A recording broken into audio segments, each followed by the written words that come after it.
Hello there. Welcome to the Saroy channel, wherever you are in the world, and so much love to each and every one of you. How are you doing? I do hope you're doing marvellously well. And don't forget to follow the rules, because you need to go and spoil yourself. Get yourself an effervescent sparkling drink, because I've got a fabulous story for you tonight. But before we get started, don't forget to subscribe to the channel. Click the notification bell and the thumbs up. And let's get started with tonight's story. Dear Sarah, and all your lovely listeners, my name is Bob, and I'm initially from the bright, bustling, exciting city of New York, but I now currently reside in a rather small bungalow here in Charleston, Virginia, as I'm getting on in age these days, so I decided to move here after my wife passed away a couple of years prior due to a very bad attack of pneumonia. My strange and curious story begins in the 60s, when I was a young man at the time and had been working in New York for several years. But my wife was very poorly, and so was my son. When I say poorly, I don't mean physically sick by any manner of means, but the word I would actually use is failure to thrive. You see, my wife May was a very jittery, nervous kind of person who was terrified of any kind of social interaction and was quite reticent, reclusive and reserved, and she preferred to remain almost invisible to the outside world. I think she'd grown up in a household with a misogynist father and believed that he incited in her a fallacious belief system that women were somehow inconsequential and had no real worth. She had adopted those self-effacing insecurities about herself which were invariably manifesting in her daily life and even rubbing off on our son. My son was very small for his age, pale, puny and extremely underweight, with a very nervous, highly strung disposition, and he failed to interact at school with the kids of his own age, but would run away and hide so as to avoid any social awkwardness or interaction with any other kids. I knew something needed to be done about my small family because the surging apprehensiveness in their lives seemed to be escalating and was evidently diminishing the quality of their lives. I had attempted to send both of them for counselling sessions, but they had failed abysmally and only backfired on me because the situation at home got increasingly tense and my wife became much more uptight and began to cry a lot, and my skittish son would hide all the time, usually in the closet for many hours. So as you can imagine, I had reached the end of my tether as what on earth to do about my discomposed, troubled family. It was on an impromptu visit to my brother in West Virginia on his little farm that an idea was born. It suddenly occurred to me that the wonders of nature, coupled with fresh country air, could work miracles on my family and hopefully restore their confidence and their ailing health. I began to search for a local available farm to rent out for a year or so, depending on how well things went. I knew that I was not adverse to turning my hand to a little farming to pay the bills. Surely it was rather like mathematics, as once I knew the basics, what could actually go wrong? It would seem that I just could not find the perfect farmhouse because everything that was being rented out was either far too big to manage or not to my liking at all. In my profound frustration, I decided to take a long walk into the countryside, and I sauntered down several lanes and came to a sign about rented accommodation of some sort, but I actually paid no attention to it, as I was so engaged and preoccupied by my thoughts over my poor wife and son and what on earth to do about them. In a trice I was standing on the edge of a dirt road, looking down upon an exquisite verdant valley, and in the centre of this valley was the most bewitching and beguiling farmhouse that I'd ever seen. It was surrounded by statuesque mountains in the far distance that rose up into the blue firmament like masterful rugged giants. The landscape was immersed in a sumptuous rich carpet of green turf. Then there was the pretty pastures, and the creme de la creme was a silvery lake that twinkled in the sunshine like a sparkling, mesmerising silver jewel that seemed to shimmer and gleam, reflecting the entire valley on its surfaces like the most perfect mirage. This captivating lake was heavily flanked on its rear side by an impressive wooded area of statuesque, very imposing trees that I was to later learn was accessible to the locals in the area. I could see a few white-tailed deers bounding gracefully across the emerald green grass. For a moment I thought I was in a dream, and I rubbed my eyes several times as I stared in wondrous awe at this ravishing scene unfolding before my eyes. Could this be real, I wondered? For surely I was staring at a piece of heaven itself. Imagine living on a farm like this, I thought to myself. It would be like a dream come true. I continued ambling along the country road, and that was when I observed a sign, Black Cherry Farm to rent. Inquire within. Speak to Mrs. White. All at once I realised to my astonishment that this dreamy, stupendous farmhouse was actually for rent, and my heart almost missed a beat because I was so flustered with excitement. It was almost as if I'd been divinely led to this extraordinary, exhilarating place that was not too large for an uninitiated man like myself to manage. As I reached the farm gate, I encountered an elderly woman with a weathered face and a wrinkled skin, with the palest blue eyes that I've ever seen. She appeared to be fixing the gate with a couple of tools. She was wearing a wide-brimmed hat and looked to be in her early 70s, but she seemed strong and robust, much like an ox. "What can I do for you?" she asked me. "I'm looking for Mrs. White," I said. "I'd like to rent out Black Cherry Farm." "That would be me," she said. "But how do I know I can trust you? The last man who rented Black Cherry Farm did a runner after not paying rent for over a year. Never seen sight or sound of him since, and he made a mint from my farm and absconded with absolutely everything. Nasty piece of work he was," she muttered. "I'm dreadfully sorry to hear that," I said. "If it helps at all, I could pay a couple of months' rent in advance." The woman eyed me curiously, scanning me with her hawk-like eyes, much like an X-ray machine, as if she was discerning whether she could trust me or not. "I think you'll do," she said. "But any funny business and I'll throw you out, understand? Even if I have to chase you off Black Cherry Farm with my trowel." "Of course," I said. "I do understand. Now the land is rich for growing crops, as the soil is excellent indeed, and the house is in remarkably good condition. There are also lots of free-range turkey around that you're very welcome to shoot. It does keep the populations down, because for some reason we have a lot of them. They taste delicious too, melt in the mouth they are, not like the ghastly stuff you buy over the counter." So fast forward a couple of weeks, and I had thrown in the trowel in my city job, much to the horror of my wife, who thought I was barking mad to embark on such a spontaneous adventure.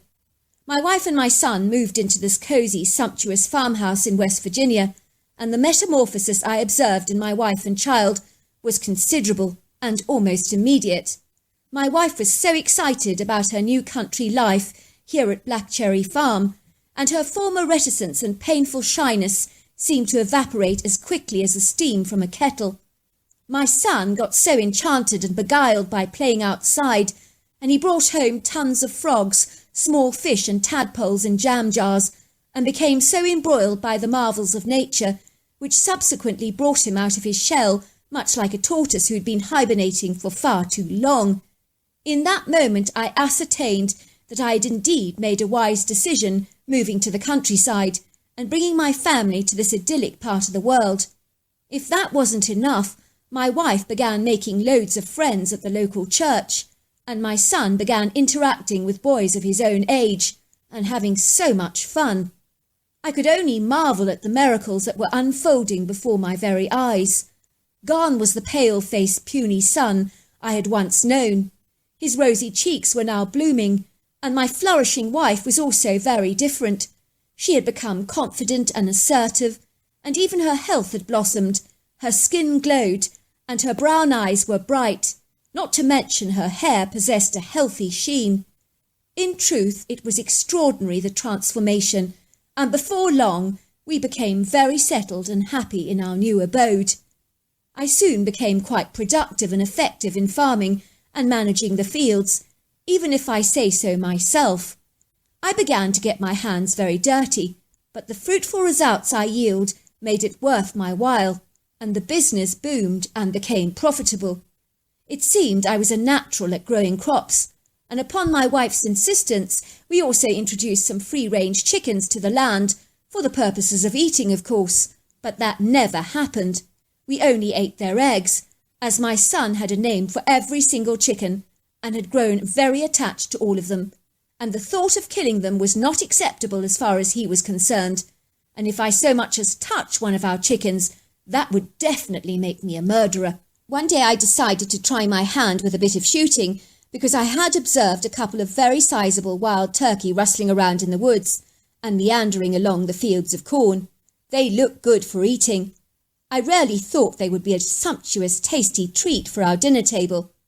I was unseasoned, callow and unpractised with a hunting rifle. I'd taken a shooting course for a couple of days that clearly did not go very well, because I have to admit I was a lousy shot. My teacher refused to give me any more lessons because he thought I was cack-handed and puerile with a rifle. He had lost patience with me and suggested I quit while I was ahead. "You really wobble too much when you hold the rifle," he told me, "and you need a steady hand. If you keep jerking so clumsily like you do, there's no way you can be successful. You also need to remain still and focused, but you keep moving restlessly. A hunter needs to be very still, patient and focused, and quite frankly you lack the discipline required, and of course the coordinational skills.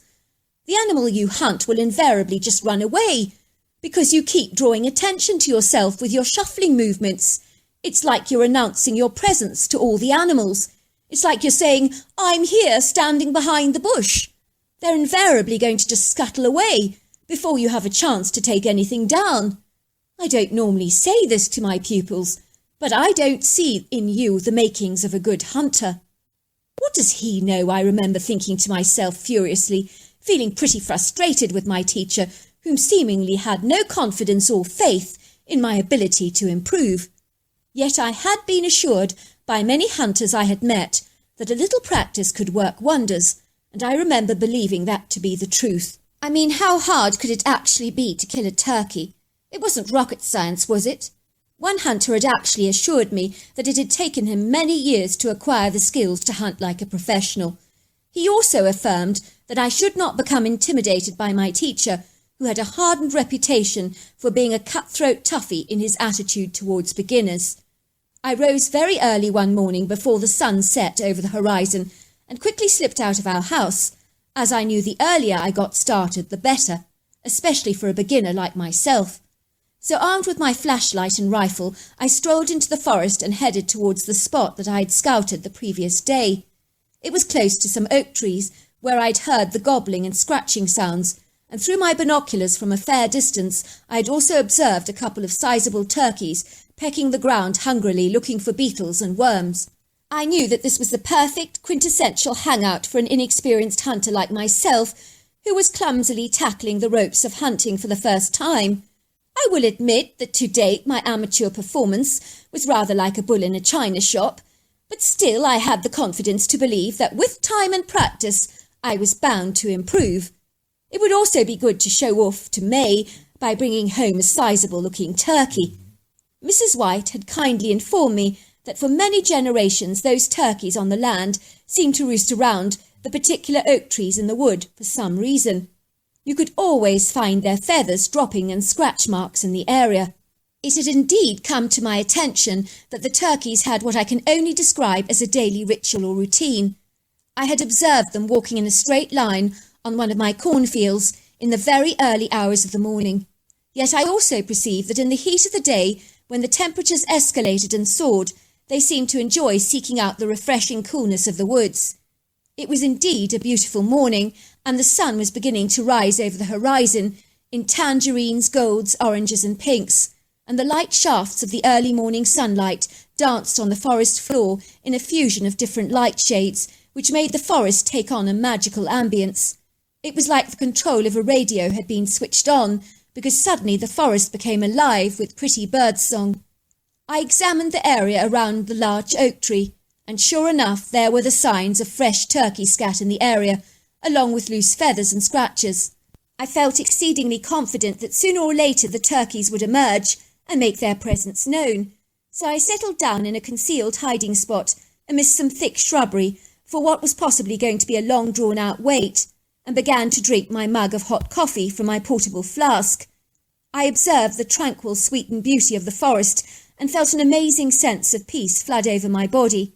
I could truly understand the appeal for a hunter, It was more than just gaining the trophy at the end of the day, but being in this relaxing environment surrounded by these tall, statuesque, imposing trees covered with bountiful layers of velvety green moss, with the floor also veiled in pretty green foliage, was just so enchanting and almost perfect.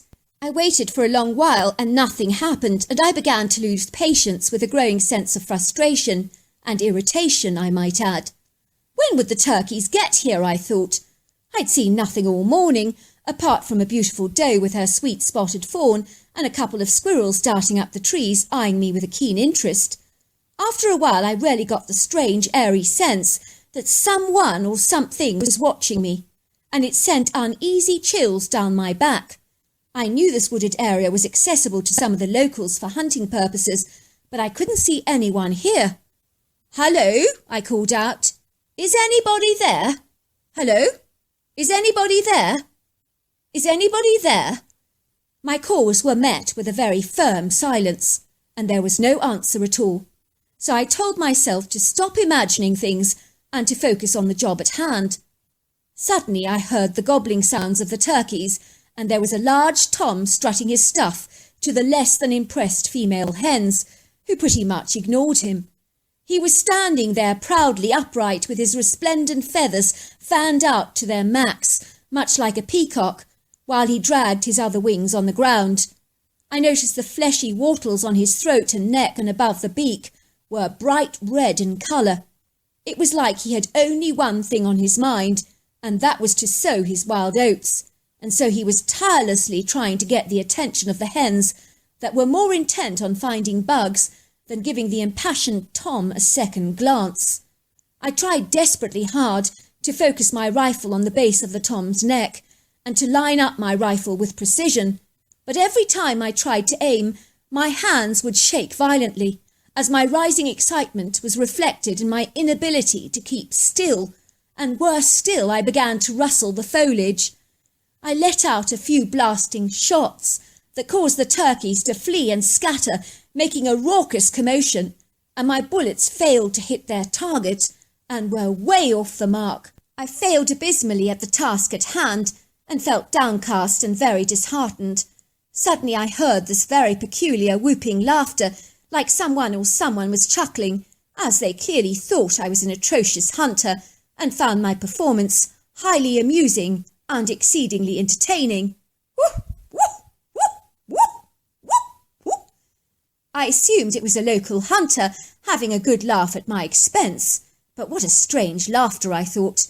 I did feel very belittled and humiliated, and quickly scurried away as fast as I could, hanging my head very low in shame. It affirmed what I had previously believed, that someone was indeed watching me while I'd been shooting. Whoever they were, they managed to remain very inconspicuous and aloof, and in my opinion, they had a hell of a nerve spying on me like that. When my wife greeted me after my hunt, she asked me about my turkey shoot. I told her that the turkeys had not made an appearance. I couldn't admit that I was such a useless, lousy shot, as it made me feel emasculated and rather pathetic. "Oh, that's terrible," she said. "Never mind, I was hoping for that turkey dinner sometime, but next time. How about that?" The following morning my wife was in a very good mood, bustling around the kitchen, singing happily to herself. "You cheeky thing," she said to me, giving me a kiss on the cheek. "Making all that stuff and nonsense about not shooting the turkey. I found him on the doorstep where you left him. Wow, I was so impressed. That was some shot.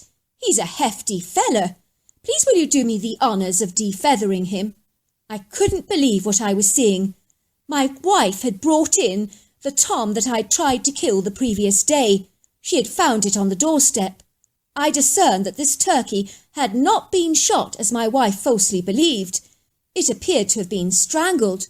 I was bemused and bewildered, and more to the point, who was the mysterious hunter who had actually gifted me with the turkey, and how had he managed to kill it without a rifle? I was more than a little gobsmacked and very perturbed.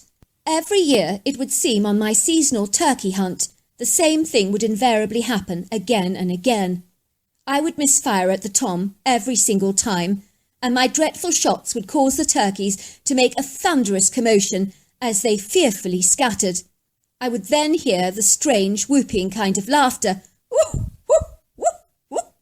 And then the following day, as if by magic, the turkey that I'd failed to kill would be lying there on my doorstep in all its splendour.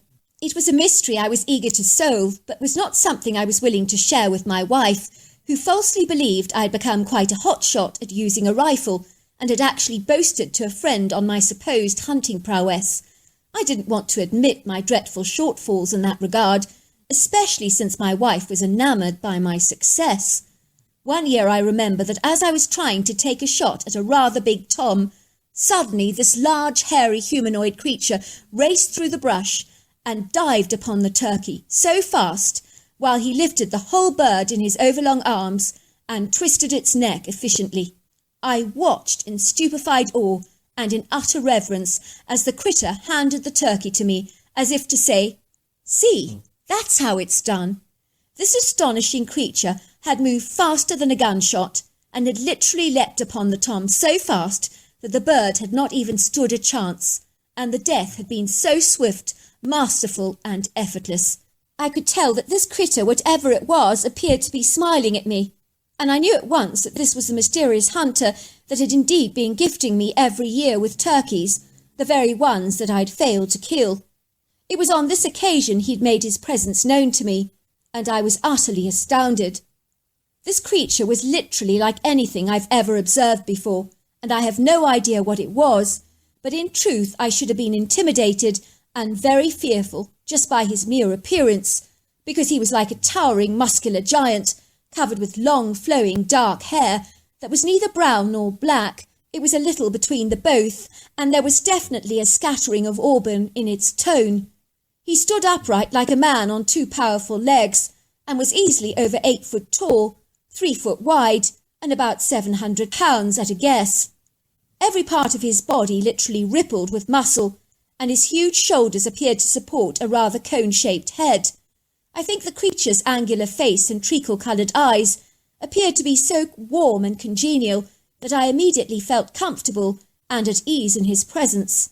The creature pointed to my turkey and to the rifle, and began to make that whooping, chuckling sound. Woo! Woo! Woo! Woo! Woo! I remember the strange laughter from my previous hunts. He then pointed to me and immediately imitated how I tried to shoot with my gun, and he began to shake his arms and pretended to take aim. His reenactment of me was so hilariously funny that even I began to laugh. It was so amusing, I literally could not stop. How long we both laughed, I don't know, but my gut was aching. Did I really look that atrocious when I tried to shoot? No wonder the creature had laughed at me. I could hardly blame him. The creature then made a chattering sound and pointed to the further forest, and then he glided away. It was like he was telling me I need to go. I remember thinking, what the heck, because I had absolutely no comprehension on what I'd encountered, because in those days no one ever spoke about Bigfoot, but years later I realised that it was a Bigfoot that I had indeed encountered. While my family continued to rent out Black Cherry Farm from Mrs. White, every time I needed a turkey, I would go to the forest with my rifle, and I would wait for the turkeys to arrive to their roosting area around the oak trees. Every time, without fail, the humanoid hairy creature would take down a tom for me with effortless ease and hand me the huge offering. He was indeed the finest hunter that I've ever seen in my life. He even left large fish on our doorstep from time to time, along with the occasional wild hog. I used to leave him gifts in the wood in return, like a vast selection of fruit, most especially bananas and grapes, Kit Kats, peanut butter and bacon-flavoured potato chips, which he always heartily enjoyed. Every year I would get my turkey trophies from this creature, and it began the beginning of an unusual, firm friendship between a human and a Bigfoot for many years. I grew very fond of the creature, who had a great sense of humour and was always warm and kind towards me, although no words were ever exchanged between the two of us, as the critter would speak in a strange chattering sound like a monkey and make whooping sounds when he was laughing. Much of the communication between the two of us was acted out, seemingly telepathically, because I would sense what he was saying with virtual words that seemed to appear in my mind. One day he left our area for pastures green with a female Bigfoot to start a brand new family. So sadly, I never saw him again and missed him terribly. But he was a wonderful creature whom I shall never ever forget. My wife has never known this truth about my turkey hunts, and I shall never tell her either. And yes, the hunting teacher was right. I was a lousy hunter, and I was never meant to hunt. So there you are. That's my story. What a lovely story. I do love the fact that you were so cack-handed at hunting and that the Bigfoot found that so terribly funny. He must have, because they're so naturally good at hunting. So to see you wobbling around at the back of the bush and not being able to hold the rifle still, it just makes me laugh so much. I'm really sorry, but it does. It's hilarious. Thank you so much for sharing that incredible story. Until next time, goodbye and good night.